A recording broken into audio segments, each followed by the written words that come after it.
Assalamualaikum warahmatullahi wabarakatuh. Kembali lagi bersama saya Desti Verina Dipia.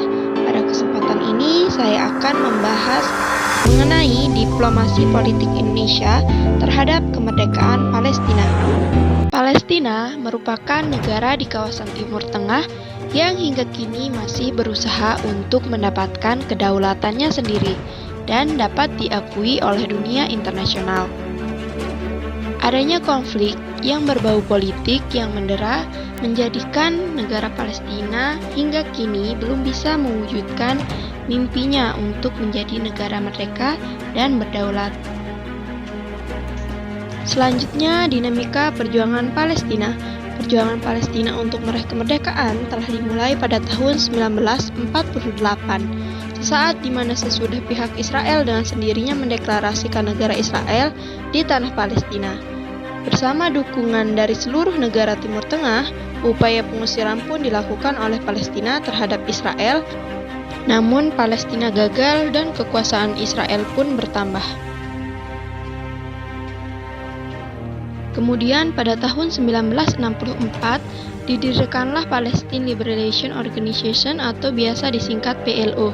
PLO sendiri merupakan inti dari setiap organisasi resmi untuk membebaskan Palestina pada masa itu, serta menolak dengan tegas pengakuan atas negara Yahudi yang ada di muka bumi ini. Hanya PLO satu-satunya yang diakui sebagai organisasi yang mewakili Palestina di dunia internasional. Selanjutnya, di tahun 1969, Organisasi Kerjasama Islam atau biasa disingkat OKI memberi pengakuan resmi terhadap PLO sebagai perwakilan resmi bangsa Palestina di kancah internasional. Yang pada akhirnya, pada tanggal 22 November 1974, The United Nations General Assembly akhirnya mengakui keberadaan PLO sebagai organisasi resmi bangsa Palestina. Adapun upaya diplomasi untuk mencapai kedamaian antara negara Palestina dan Israel terus dilakukan dengan bantuan dari pihak lain, di antaranya Amerika Serikat. Dari usaha inilah dihasilkan beragam kesepakatan, di antaranya sebagai berikut. Yang pertama, yakni kesepakatan di Oslo II pada tahun 1995. Yang kedua, yakni Weyerhaeuser pada tahun 1998 dan Camp David II pada tahun 2000, dan yang terakhir yakni Arab Initiative Peace and Roadmap. Sayangnya, dari berbagai upaya tersebut, Amerika Serikat cenderung memihak pada Israel dalam penyelesaian konflik Palestina dan Israel ini. Telah banyak perundingan dan kesepakatan yang telah dilakukan, namun tidak ada kesepakatan yang benar-benar berujung kedaulatan penuh untuk Palestina. Selanjutnya yakni peran OKI dan PBB dalam upaya perdamaian Palestina.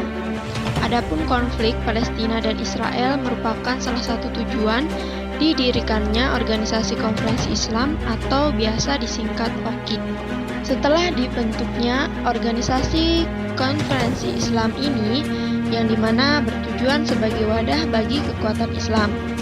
Adapun sedikit peran yang telah dilakukan oleh organisasi Konferensi Islam dalam mengupayakan perdamaian dan kemerdekaan bagi Palestina dari tangan rezim Israel. Selain itu, OKI juga turut memainkan peran yang berarti bagi perdamaian Palestina.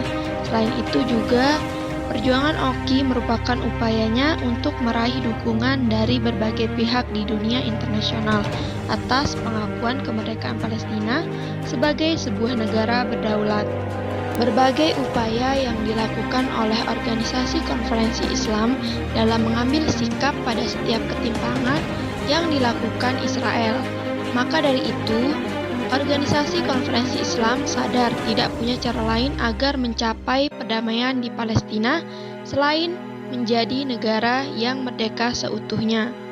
Selanjutnya yakni hubungan bilateral Palestina dan Indonesia.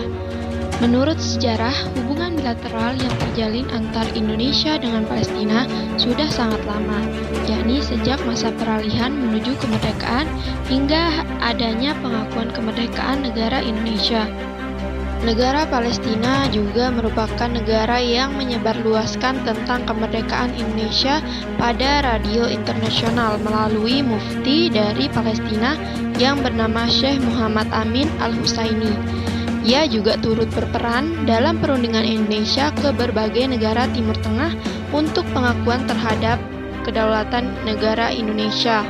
Setelah itu, Mesir juga turut mengakui kedaulatan negara Indonesia untuk pertama kalinya pada tanggal 22 Maret tahun 1996, yang dimana kemudian disusul oleh negara lain di kawasan Timur Tengah. Berkat jasa inilah kemerdekaan Indonesia mendapatkan gema kemerdekaannya pada masyarakat internasional dunia. Selanjutnya yakni peran Indonesia dalam perjuangan kemerdekaan Palestina.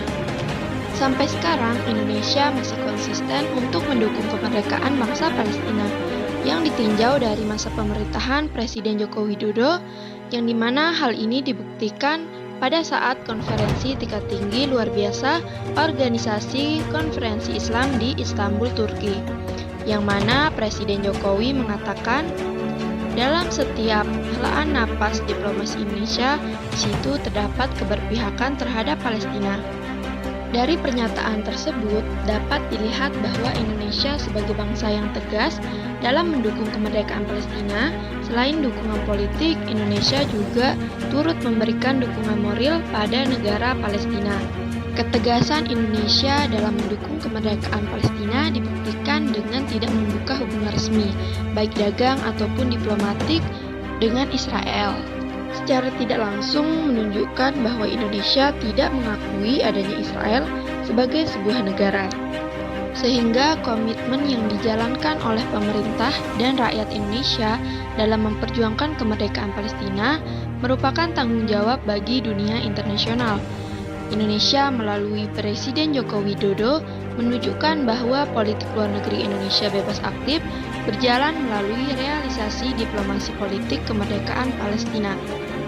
Hal tersebut menunjukkan Indonesia sebagai negara yang mengekang keras penjajahan dan ketidakadilan sosial. Oleh karena itu, Indonesia akan terus mengupayakan kemerdekaan Palestina agar dapat segera terwujud. Karena setiap helaan napas dari diplomasi Indonesia terdapat keberpihakan kepada negara Palestina. Mungkin hanya itu materi yang dapat saya sampaikan, semoga bermanfaat. Cukup sekian dan terima kasih. Mohon maaf jika ada kesalahan. Wassalamualaikum warahmatullahi wabarakatuh.